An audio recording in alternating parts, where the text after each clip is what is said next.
একদিন আজরাইল এসে মুসা নবীকে বলতেছে, ওগো আল্লাহ নবী মুসা, আপনার জান কবজ করবার চাই। যেই বলতেছে মুসা আপনার জান কবজ করবার চাই, মুসার সাথে সাথে আল্লাহর সাথে যোগাযোগ। আল্লাহ, আমি একটা তোমার নবী, আর এই বেটা আজরাইল আমাকে সালাম না দিয়া আমার জান কবজ করবার চাই, ই তো বেদক। তা আল্লাহ বলতেছে, মুসা তুমি কি করবার চাও?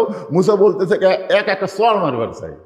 আল্লাহ বলে, মুসা তোমার হাত আজরাইল, তুমি খেয়াল করে দেখো তো তোমার হাত দিয়ে আজরাইলের হাতও পাবা?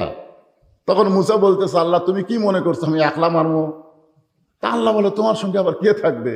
মুসা বলতেছে, বিসমিল্লাহ করে একটা চড় মারবো, দেখি তো কি হয়। কারণ বিসমিল্লাহ মানে কার নামে? বিসমিল্লাহ কয়ে মারছে চড়।